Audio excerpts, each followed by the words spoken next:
We know you like talking Star Wars. We like talking Star Wars. So that's exactly what we're gonna do. This is The Wars and More.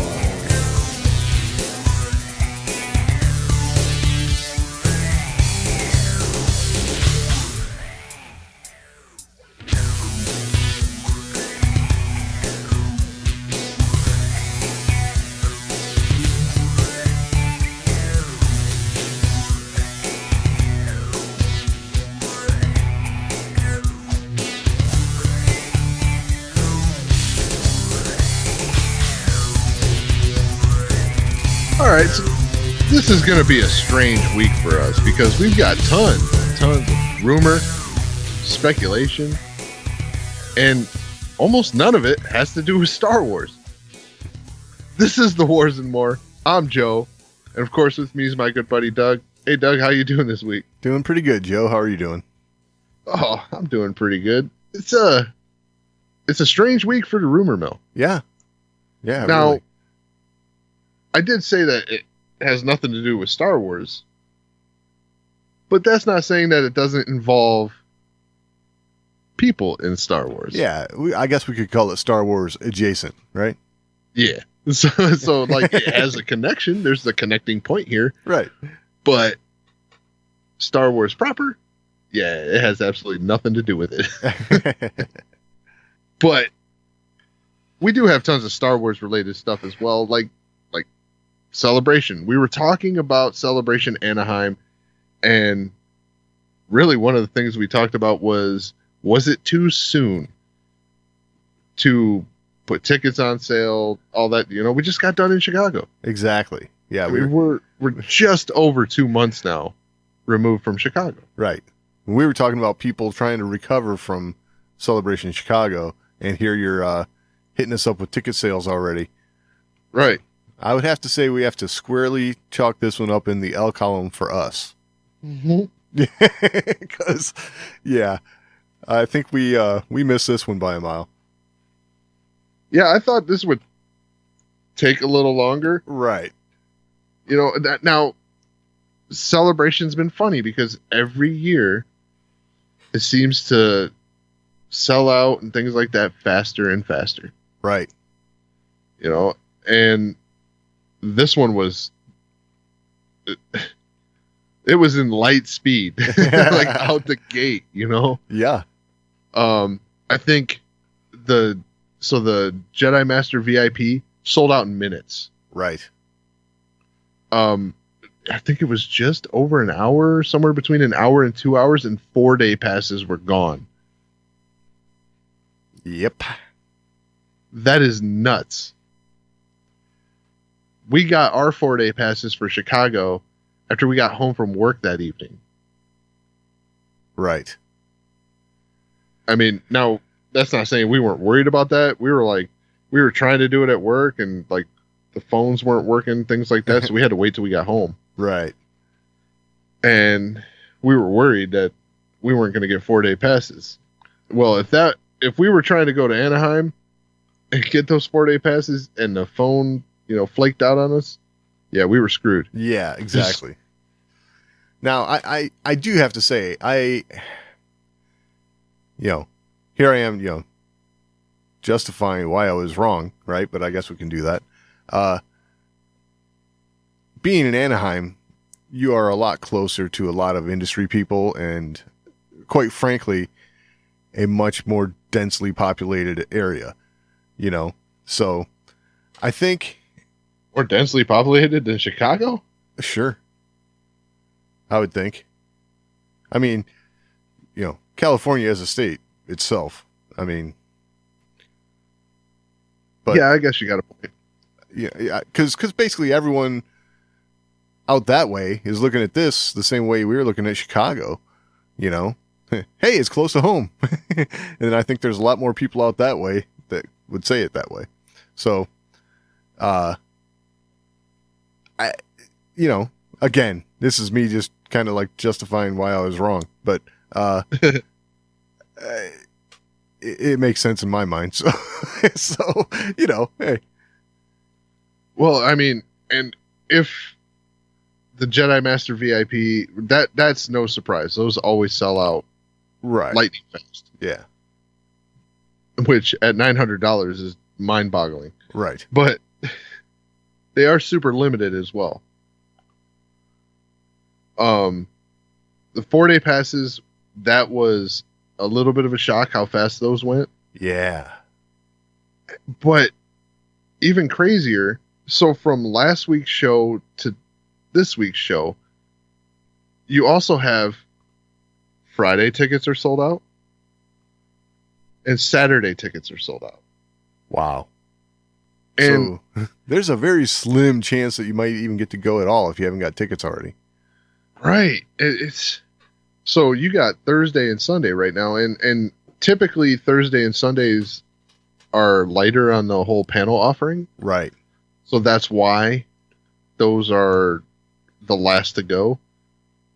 But I sit back and wonder, so you don't have a Star Wars film coming out immediately following. Right. So as far as offerings of that nature for panels, like, you're not going to go see a new movie trailer. Nope. I mean, you are looking at, there's probably going to be a big panel for the 40th anniversary of Empire. That's going to be the big theme here. Yeah. But it's just, it blows my mind. Yeah. That without a new film, it's selling out this fast. It is kind of crazy. I don't know. I don't know. Like you said, the having a film following Celebration seems to be kind of, yeah, I don't want to say it's formulaic, but I mean, it makes it more exciting, right? You got the trailer, right? So, well, it's become formulaic. Yeah. It wasn't at the start of Celebration. Like when Celebration, at its inception. Right. Well, I guess at its inception, it was Phantom Menace, you know. Yeah. So it was promotion, but it kind of moved away from that for a while. Right. You weren't going to Celebration to see a new, film trailer because it was in that time where there wasn't new films coming. Exactly. That's really the big point we're trying to make here, I guess, right? Is that, you're going there, back then you were going to Celebration when there was nothing coming out and there was no, anything they were trying to hype up. So, I mean, you had like the Clone Wars, but you didn't have features. Right. So you weren't going to see the trailer for the new sequel trilogy film. Right. And the last few Celebrations, you went to see stuff for The Force Awakens, The Last Jedi, Rise of Skywalker. Hell, they had a big thing for Rogue One, Yep. So, yeah, I'm surprised at just that prospect of not seeing new stuff didn't hurt ticket sales. No. Now, Anaheim is a smaller venue. Okay. So that may have something to do with it. So Sure. with the gaining popularity, you go to a smaller venue than Orlando or Chicago. Right. So now all of a sudden you with Orlando and Chicago, I mean, these have been the biggest shows they've done. Right. So interest probably, was increased with how they handled themselves at these last two shows. They Makes probably sense. gained it some popularity, Yep. because these last two shows, I mean, I'm partial because it's the only two shows I've been to, Right. but they've been spectacular. Like even with the, the errors and the the poor management for day one. Like day one has been a disaster. Both shows I've been to. Nice. So I mean that's the I almost want to say the nice way of putting it. Like, well, they're as they get things rolling, they're feeling the way through, getting it going, I guess, right? But well, yeah, I mean that's one thing I can say. Both Orlando and Chicago, after day one was over with, they had everything figured out. It was really like a well-oiled machine after that. That's good. And the show ran smooth. But the first days both times is like, and this last one, like the technical difficulties, like getting all these prize booths and all this stuff that was relying on, technology. Right. Yeah, that didn't work so great. I mean, if you had a barcode for like these, like to get in line for something on the first day, or not a barcode, you had a QR code. Right. Barcode. Living in the past, man. Right. But if you had a QR code, they just looked at it and said, okay, you're good. They didn't even scan it. Oh, nice. They didn't have the ability. That's funny. So, yeah, it's mind-boggling. Well, but yet exciting at the same time because, that's just going to encourage them to do more stuff. For sure. I'd like to say, because I truly feel this way, there is no bad time to celebrate Star Wars, right? So even with nothing coming out, I'm all for it. But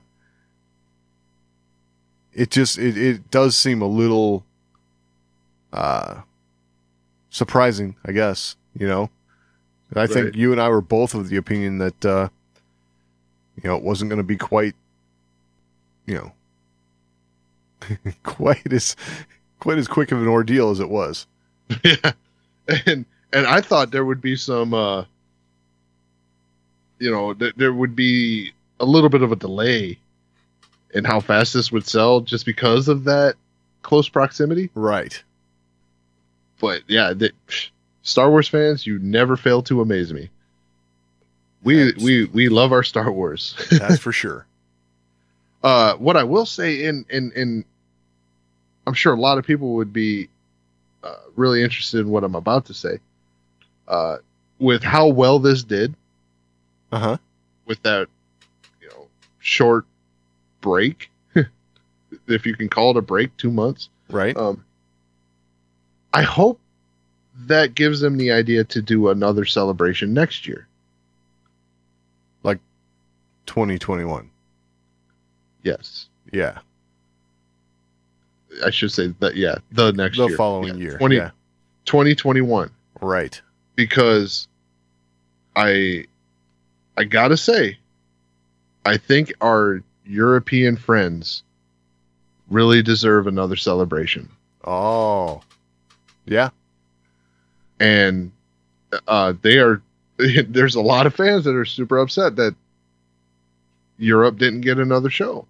Well, and I hope that the positive, reaction to this fuels that. Right. And they get another celebration. I'd love to see another celebration Europe, or, if they decide to do like another Japan or something like that. But I'd love to see the show go back overseas. Yeah, absolutely. And because for me, it's not a big deal because they have done so well with the live coverage. Oh, I know.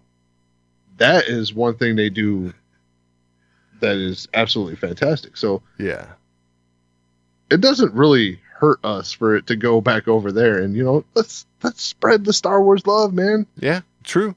Exactly. They deserve another show. Yeah, I'd love to see it as well. And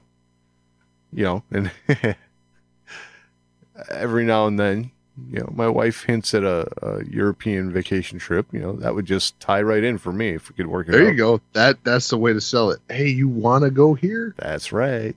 Look, we can double whammy here. We can go see. Exactly. That'd be great. Yeah. Some Wars and More coverage from Europe. Yeah. First, I gotta,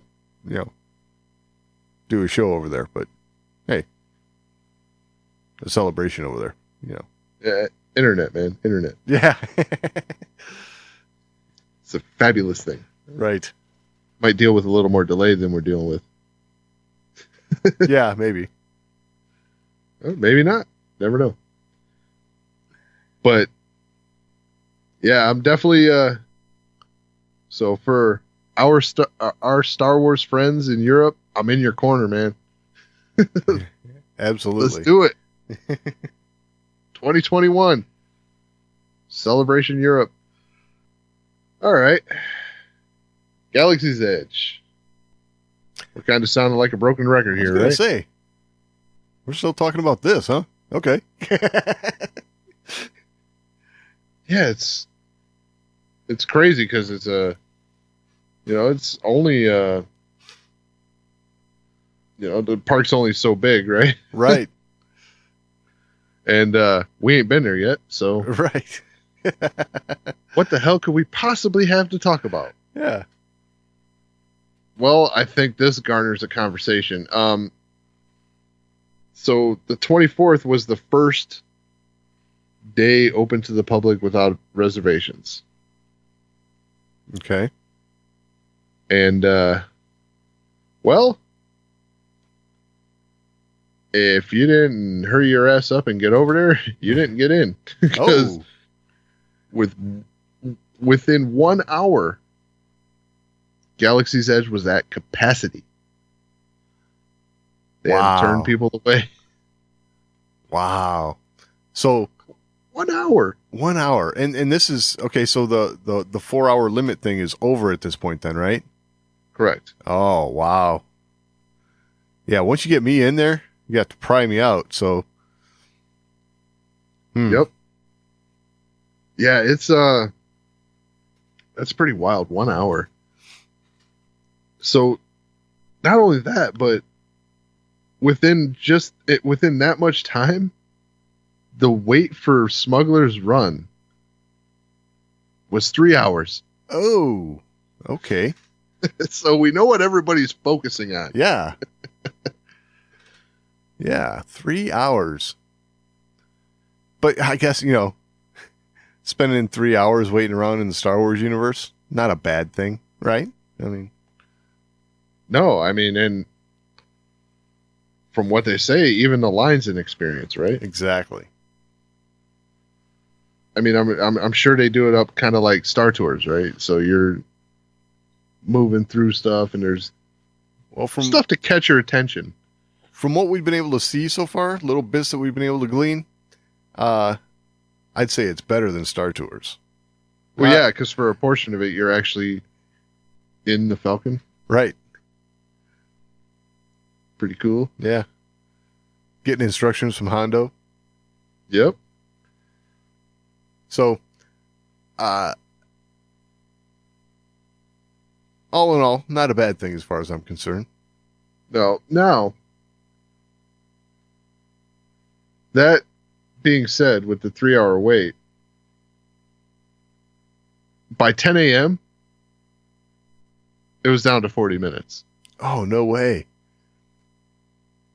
So that's the trick, isn't it? So yeah, once that news gets out there at 10 a.m., the ride wait now is going to be 3 hours. Because everybody's going to be like, I'm going to wait. Right? Yeah. Well, we'll have to see how that plays out. 10 a.m., that's the magic mark. But if it maintained that sort of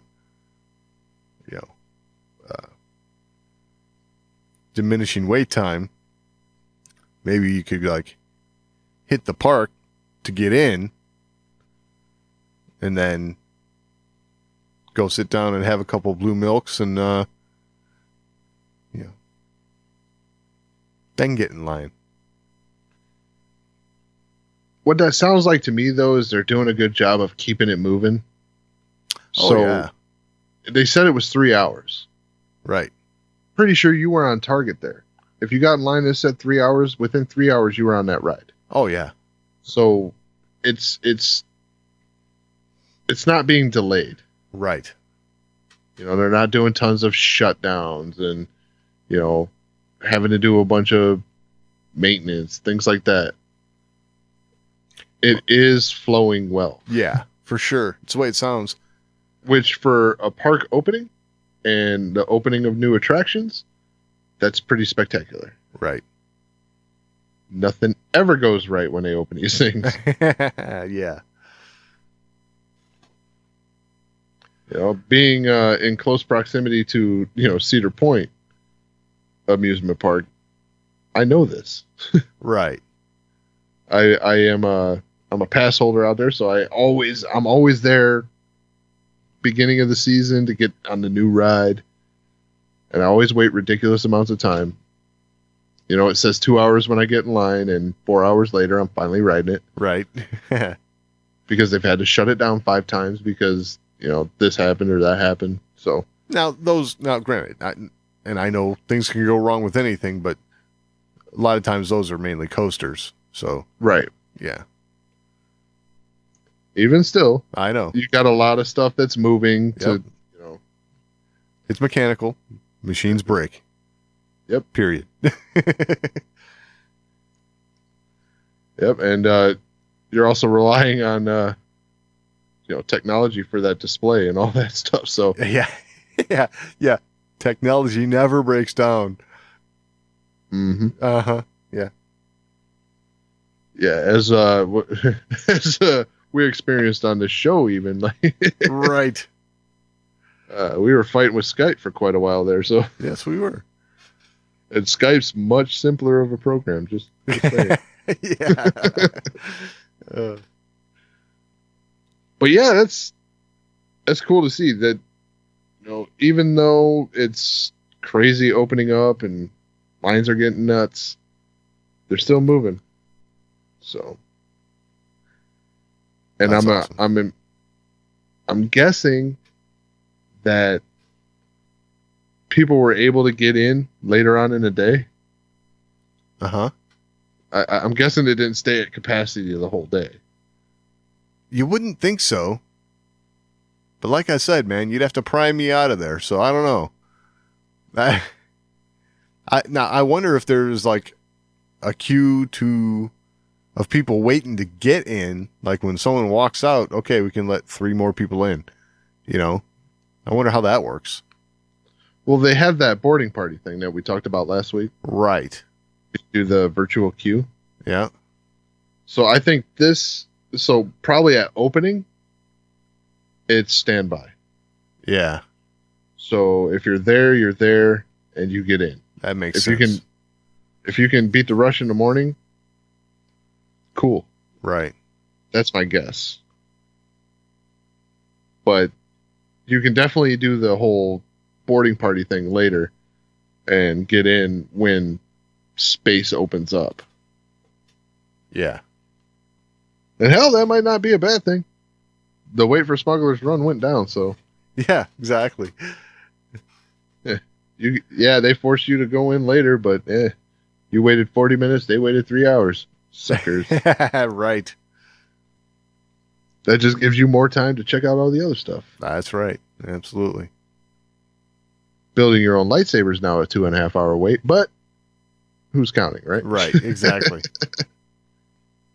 All right, so the Rise of Skywalker. Yeah? I heard that's a movie coming up. Yes. Well, in Japan, it's going to go by a different title. Uh-oh. And that title is The Dawn of Skywalker. Huh. Interesting title. Interesting. So this seems to lend a lot of it lends itself to this rumor that we've been hearing about Skywalker being uh, like the word Jedi moving forward. So You think this title lends to that? I do. Okay. Do you not think so? I thought the title was a little weird. Like,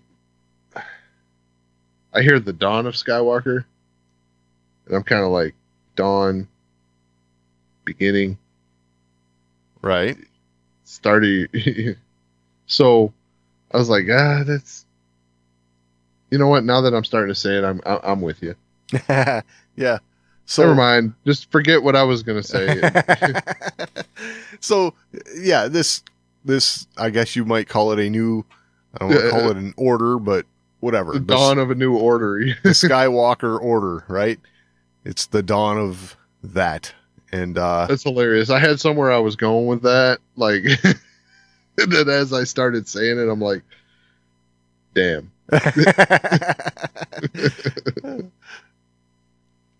But I think that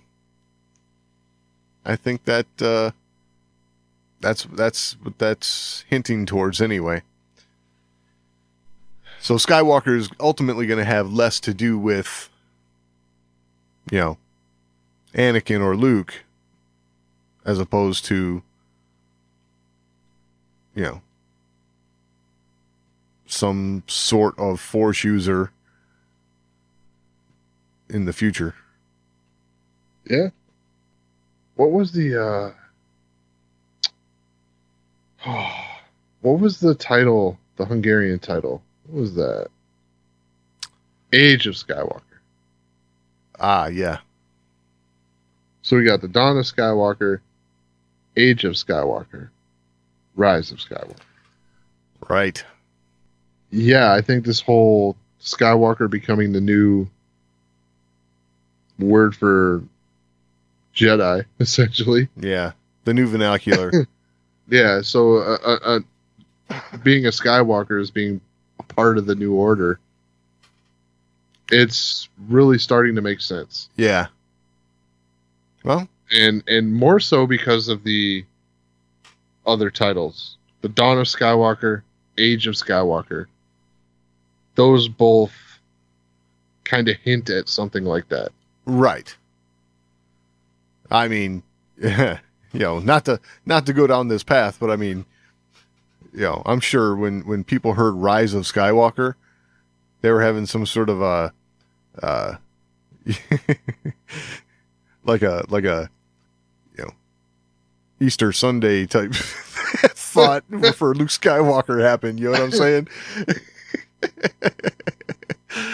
You went with that. I started thinking of Ghostbusters and thinking of Winston talking about the dead rising from the grave. Oh, I got you. Well, I was talking some, quasi-religious, Luke Skywalker rolls the boulder aside from the cave, and there he is. Whoa. But, yeah, I don't know.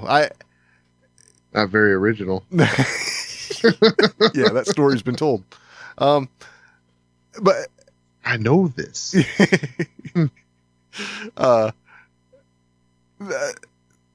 With those alternate language titles, I think this firmly cements the term Skywalker being the new vernacular for some Force users in the future. So that's got to be it. I think we're there now. You know what's really crazy here? Is so far, I like the other two titles more. Like I like Age of Skywalker. I think of these three titles is my favorite. Okay. But I like the Dawn of Skywalker more than I like the Rise of Skywalker. I don't know why. I can't explain it. I almost get the feeling that the Rise of Skywalker is almost used to mislead us a little bit, right? Well, that's not very nice. Well, yeah. Think about who we're talking about here. I think JJ's done that before. No. Yeah. I don't know why you would do that. And maybe it's not intentional, but I think it does that to some degree. Yeah, you got JJ. Yeah, I'm gonna mislead you. I mean, I'm not gonna complete the story anyway, but I'm gonna mislead you. Ah, you're funny. I kid. Yeah. Seriously, he's got a problem with that. Yeah, well, let's hope he fixes that with this. How's that? This is the end. Ah. So, I don't know. Like I said, I like those other two titles more. I can't put my finger on why, but I just do. Maybe they just flow better. Yeah. But like I said, Age of Skywalker, I really like that one. Right. One thing's for sure. I think that certainly cements our idea of what Skywalker is going to be moving forward. Right. And if that comes to fruition, and, Skywalker is the new, Jedi, essentially. Yep. Age of Skywalker just is that much better of a title. Right. So, but we'll see, right? We will see. Have something to add to the conversation? Or you just want to let us know how we're doing? Email us, show@thewarsandmore.com. That's the best place to get in on the action. But if social media is a little more to your liking, @TheWarsandMore on Twitter is always a good place to interact with us. And we're also on Facebook, facebook.com/TheWarsandMore. And of course, your portal to this and everything else, The Wars and More, is thewarsandmore.com. Okay, so another thing that we seem to be doing a lot of lately, and no complaints here, Mark Hamill's still out there and still talking. Never boring when Mark Hamill's out talking. No, never boring.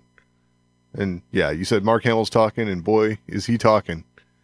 Yeah. Not only is he talking, he's getting everybody else to talk. So he was recently on the red carpet for his movie Chucky. And right, and can I interject here? Absolutely. Spoiler alert. Yeah. It's light, but we might as well do it. Oh, the spoiler alert. Yes. Gotcha. Yes. Yes. Yeah. Mark Hamill's been known to troll a little bit, so yeah, take it with a grain of salt. But yeah, we'll get there. So yeah. Anyway, he's on the red carpet for Chucky, and I believe this is an AP reporter. I found it on a Collider. But this is this is Mark in talking, at his Chucky premiere talking about the Rise of Skywalker. So here we go. Is this really going to be your last Star Wars appearance? I sure hope so. Why? Well, because, I had closure in the last one.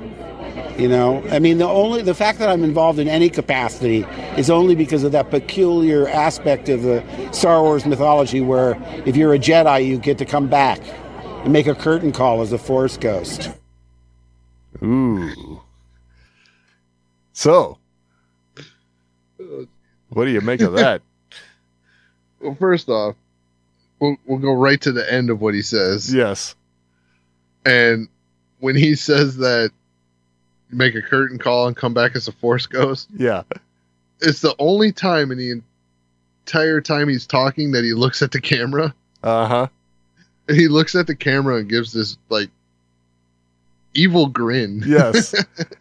So, it's hard to say if, just how honest he's being about this, but, he might be trolling a little bit, I think.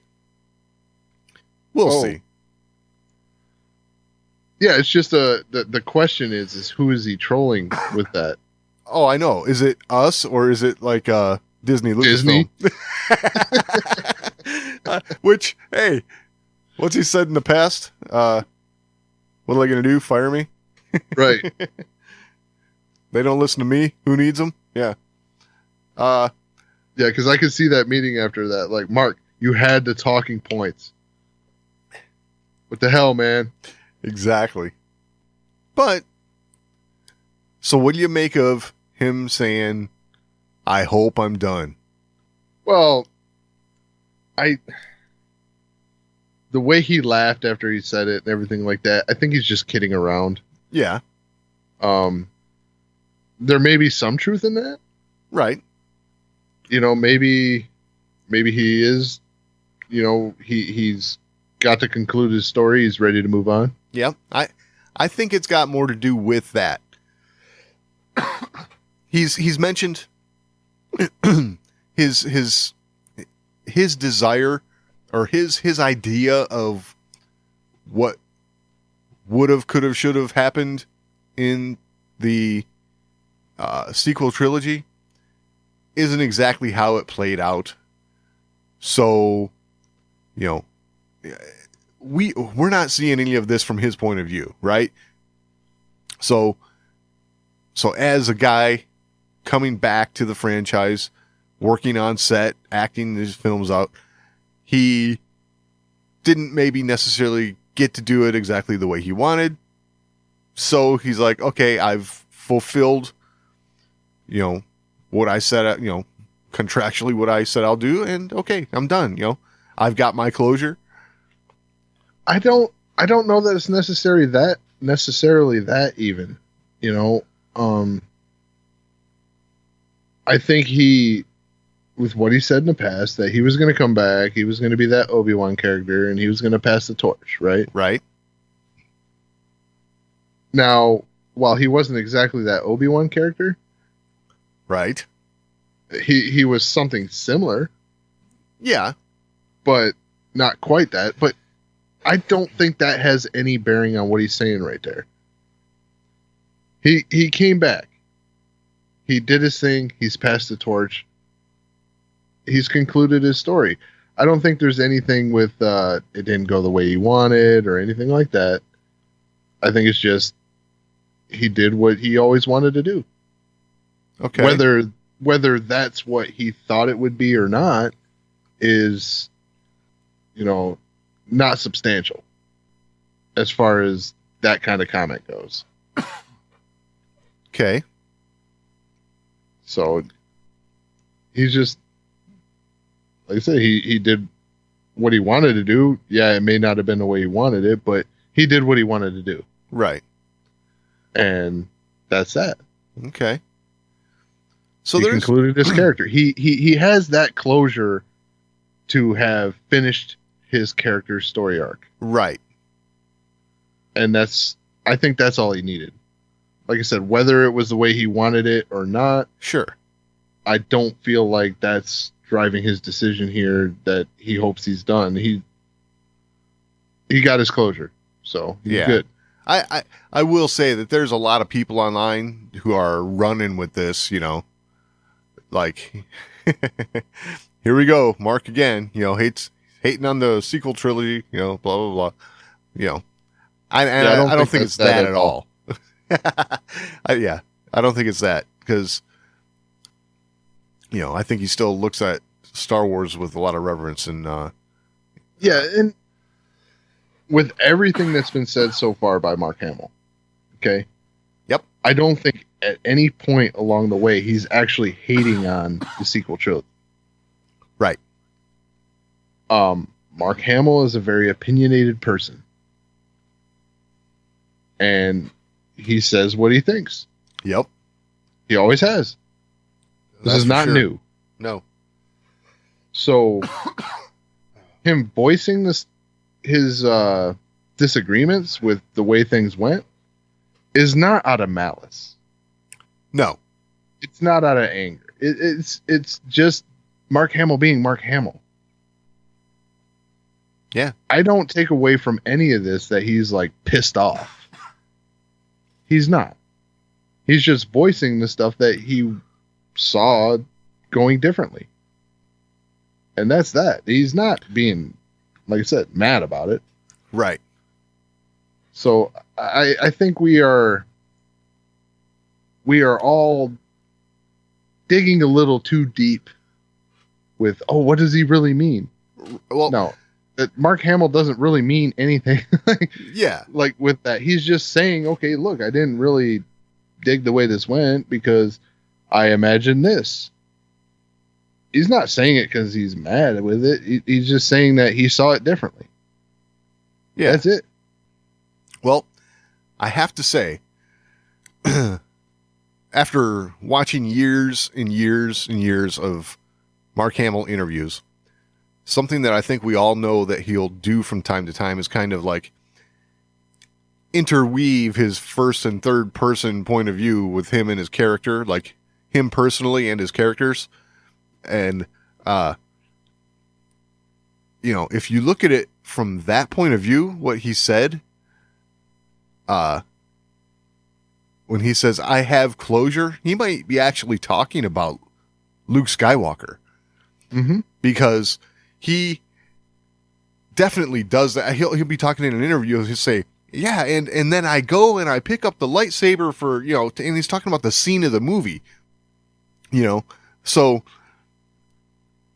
when he's talking about his characters and his personal opinions of and experiences, he does, excuse me, interweave the first and third person a little bit. So,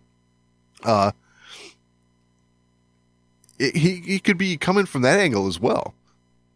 Yeah, and obviously from the fan perspective, you're not making that separation. You're just assuming he's talking about himself personally. Exactly. And yeah, it's like I said, it's Mark Hamill. This is the guy who, they had to rein in because when they're talking about movies and things like that, he would just give stuff away. Yeah. He's been known to do this. And he did it because he's just the kind of person that speaks what's on his mind. Yep. There is no filter of I should say this or I shouldn't say that. So, right. Like I said, I don't think there's any ill will in any of this. I don't either. And I don't think there's any deep-seated regret, Right. Yeah, does he have things that he wishes would have happened? And, sure. I mean, Star Wars is such a big part of pop culture. And that resonates not only with us fans, but with the people who play those characters. And to have a chance kind of dangled in front of you that the crew would get back together and then it not happen. Yeah, that's going to be on his mind a little bit. Because not only were they, co-cast members, right? They were friends. Totally. So the prospect of doing something together with your friends, yeah, it's pretty appealing, right? Absolutely. So when that doesn't happen, sure, you're going to be like, oh, I wish this would have happened. He's not saying that because he's like, oh, I hate the way my character went. No. Mark Hamill's a professional. He did his job. Didn't go the way he wanted it. He's said that. Right. But he's not saying that with, oh, this sucks. Right. He's just saying, look, I saw it going this way and it didn't go that way. Big deal. Well, I will say, so you mentioned, what was it? He doesn't have much of a filter or something like that. Yeah. So he was also in promotion for Chucky. He did an interview with Fandango All Access. I'm going to suggest that everyone go and watch this video for themselves because it is hilarious. They utilize their time with him to actually have him do his impersonations of a lot of popular animated characters. Right. So there was just too much to clip from that. So, but he did have something to say which struck me a little funny, and it lines right up with the lack of filter thing, and it's just kind of how Mark talks. So, here's what he had to say about a lot of his recent roles. I've got to get on more shows like Hello Kitty and Strawberry Shortcake. For some reason, they cast me only as just old degenerates and creepy villains. Old degenerates and creepy villains. So, I mean, All right. yeah, but so is that what he really thinks of Luke Skywalker now? Is an old degenerate? I don't think so. I mean, because he's talking about Luke, he's talking about Talos in Nightfall, creepy villains. We've talked about him playing the Joker over and over here, and now Chucky. So I think that's just him kind of throwing his, his bit of humor in there, I guess. Yeah. But I don't know. When he said that, it kind of made me crack up a little bit. Yeah. Well, one, it's kind of true. Right? I mean, he has become kind of synonymous with villainous voices. Yeah. And a lot of that's owed to the Joker, but now Chucky.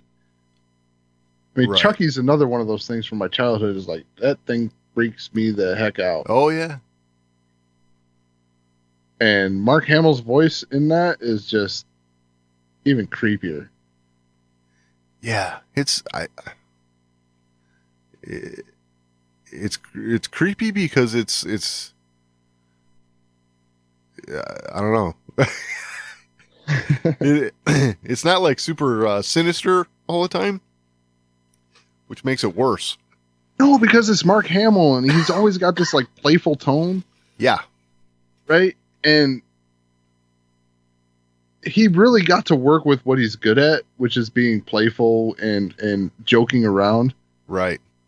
But he gets to do that while his character's trying to kill you. Right. Yeah. That is true. So yeah, it added a new level of freaky.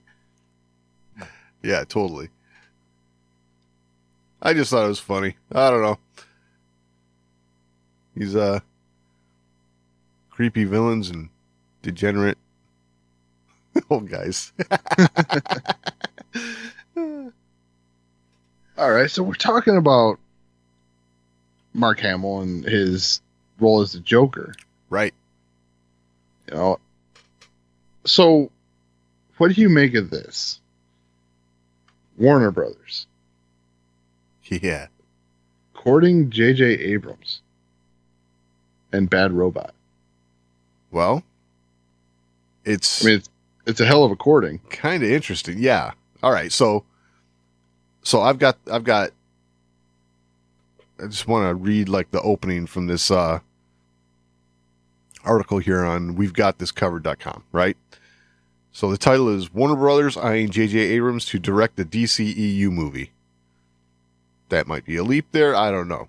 First paragraph goes on to say, J.J. Abrams recently turned heads by closing a $500 million deal with Warner Media for his company Bad Robot to exclusively create new projects for Warner Brothers across film, TV, and the corporation's upcoming streaming service. The deal has led his fans to wonder if Warner Brothers is snapping up Abrams to get the Star Wars, The Rise of Skywalker director to helm a DCEU movie, or to, and We Got This Covered has now heard that this is indeed the plan. So, wow.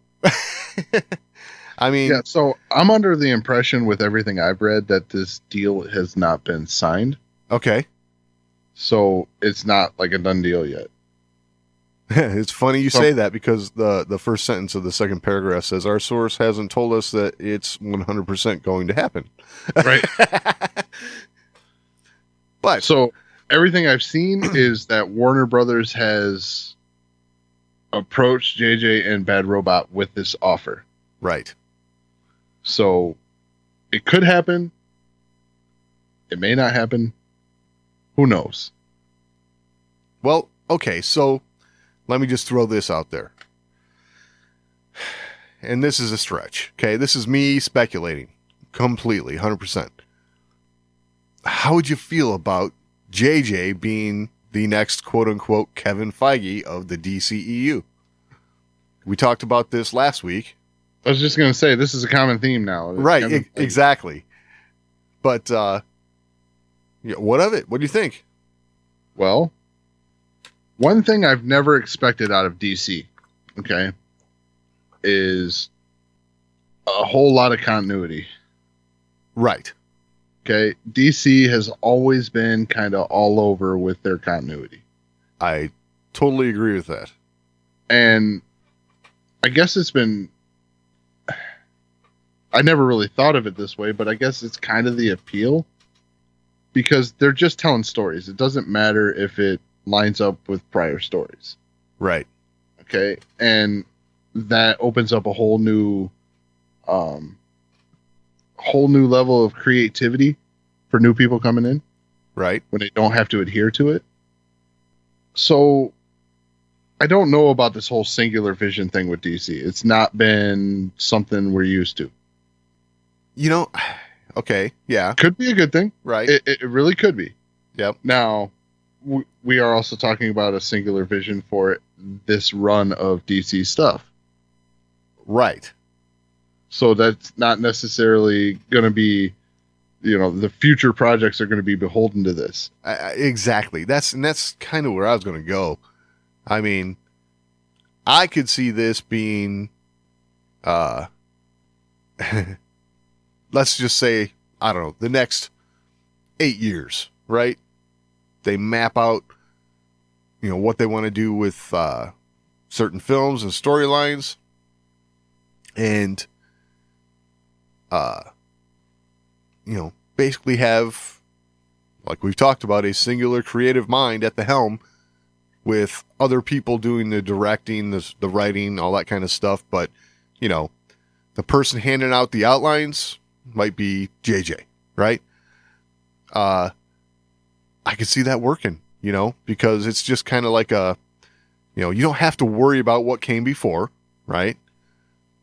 And you don't have to worry about what's going to come after we wrap up this portion of it. So I think that actually is really up JJ's alley, really. Because he likes to, look what he did with Star Trek, right? Like the first Star Trek movie he did, the whole time thing, that was, it worked out well in my opinion, but he would have that kind of freedom in the DCEU to, think creatively like that. Right. That makes sense? Yeah. Yeah, for sure. So, trying to think of how to respond here. Yeah, I guess that's been DC's problem with like trying to have sort of a synergy with the new stuff they've been bringing out. Yes. There hasn't really been a feeling of synergy. Yes, I agree. And maybe bringing someone in with a singular vision will at least get you through this cinematic run. Right. If you're going to piece all these movies together and you're going to, have this movie lead into, this movie, and then when you get to Justice League, it should all fit, right? Right. And yeah, they haven't done a good job of that. I 100% agree with that assessment. It's kind of been more of a what would you call it? I don't know, almost like a shotgun approach, right? They just kind of like throw ideas out there and hope they stick. And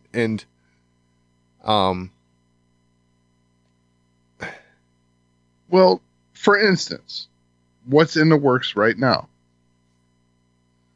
Okay. Yep. You got this whole, whether it's Suicide Squad 2 or Joker and Harley Quinn focus movie, right, whatever, with Jared Leto's Joker. Right.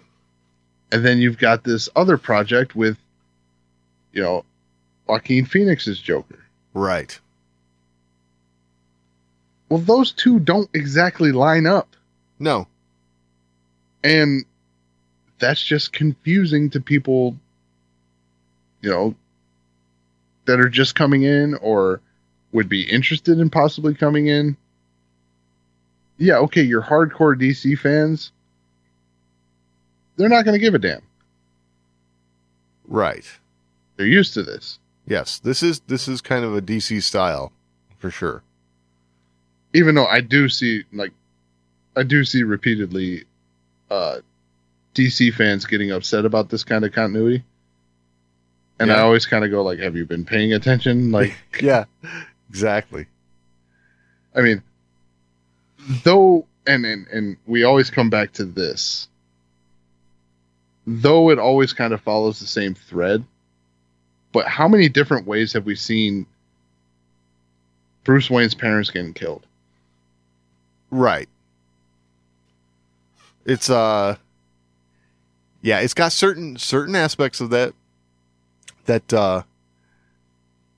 pretty much hold true, right? But or how Superman got here. Right. Yeah, it's like I said, they always hit on certain beats, right? With Bruce Wayne's parents, for instance, right? It's always, okay, the jewelry, the wallet, but the guy committing the crime could be a different guy every time.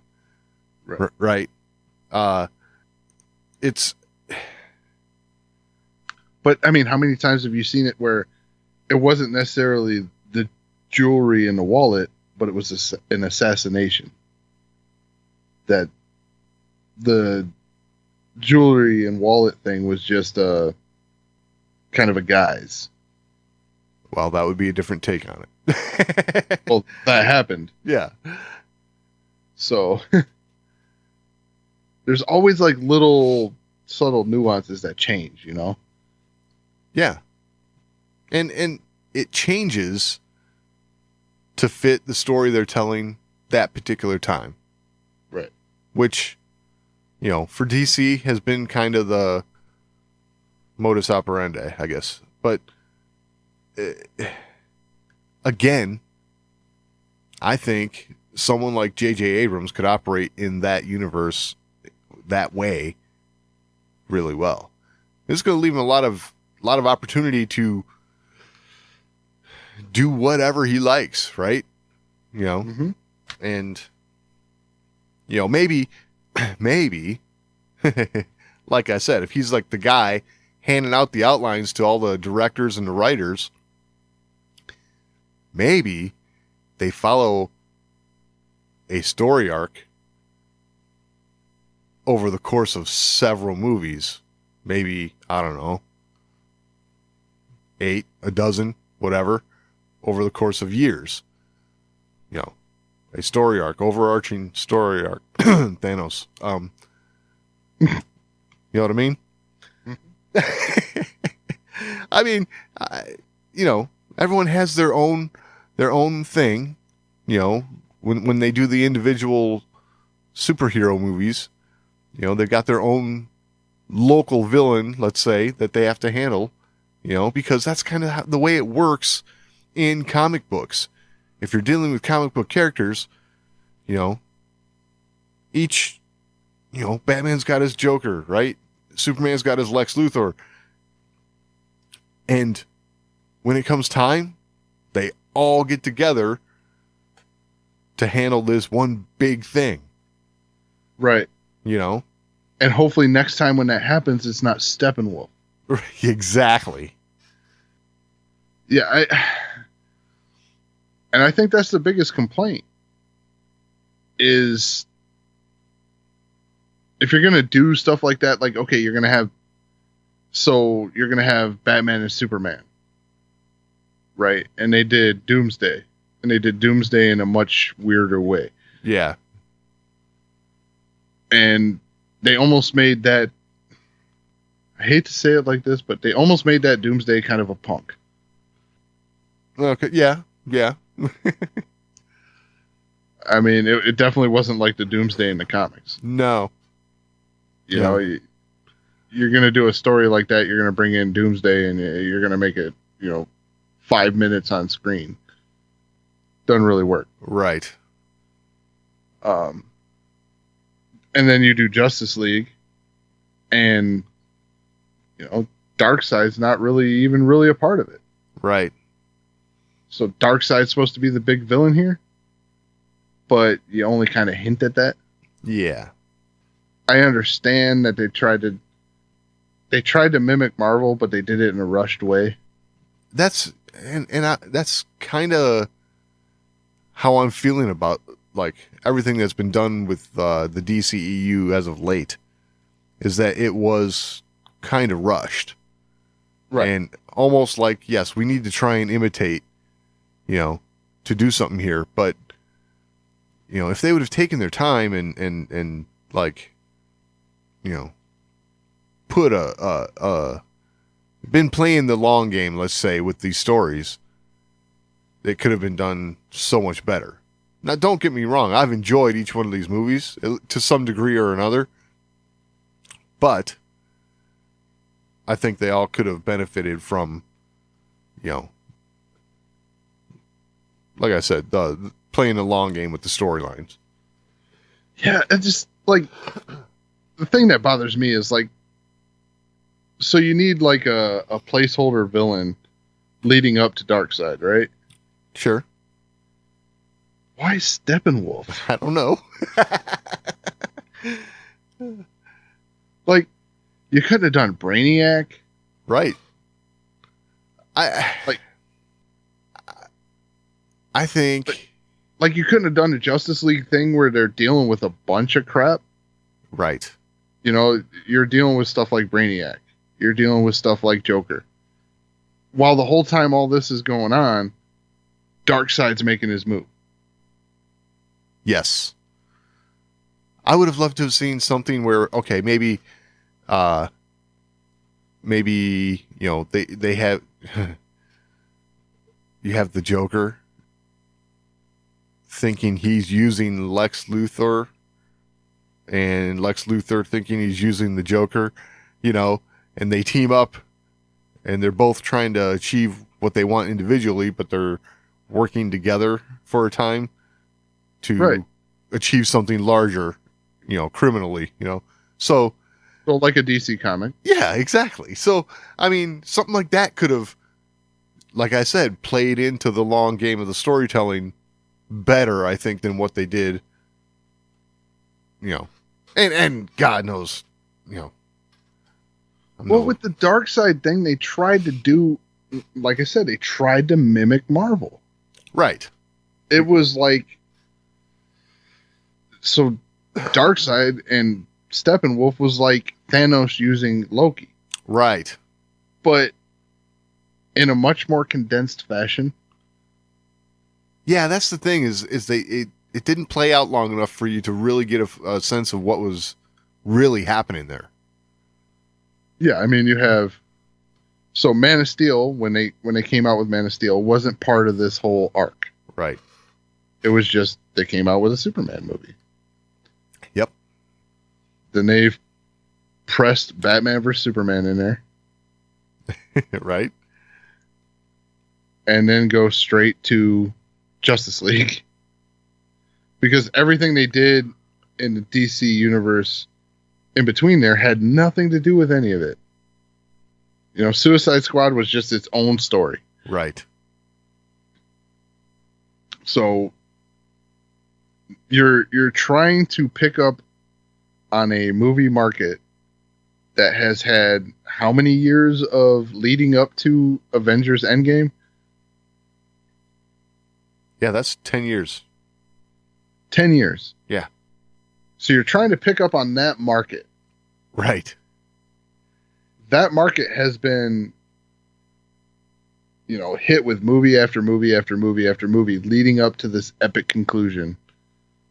And you're going to try and do it in 3 films? Right. Doesn't work that way. Yeah, don't know where you went wrong. I don't understand. There's so much there. They could do a lot with it. And I would agree that someone like J.J. Abrams would probably be a good person to bring in to kind of set you up to meet that kind of goal. Right. I mean, he has a knack for it. Absolutely. He doesn't like finishing stuff. I mean, look at it. Yes. Yeah, nice. So, yeah, you almost missed that. Yeah. So, but you think about it, right? So his involvement in the Star Trek, right? Involvement in Star Wars. Mm-hmm. He's kind of becoming a franchise guy here, isn't he? I mean, yeah, didn't he kind of say he didn't want to do that? Yeah. Hey, maybe he's learning to like it. You never know. Well, y'all know the saying. Money talks. Oh, yeah. And you know the rest. That's right. And I will say, $500 million, that's a lot of talking. That's not chump change, Shane. No. And that's not saying that he's going to be helming all this. True. That's just his production company. Yeah. So it could be any number of directors that come in to do it, but you will have his involvement, his company's involvement, and probably a singular vision. Right. Kevin Feige, if you will. Right. Yeah. Who knows? Once again, I guess we'll have to wait and see. Yeah. That is definitely no doubt. Well, if you have anything to add to any of that, you can always email us, show@thewarsandmore.com. That's the best way to get a hold of us. We're also on social media, @thewarsandmore on Twitter, facebook.com/thewarsandmore. And you can find all of that and all the ways to find the show over at thewarsandmore.com. Any final thoughts this week, Doug? No, I think that about covers it. All right. We will talk next week.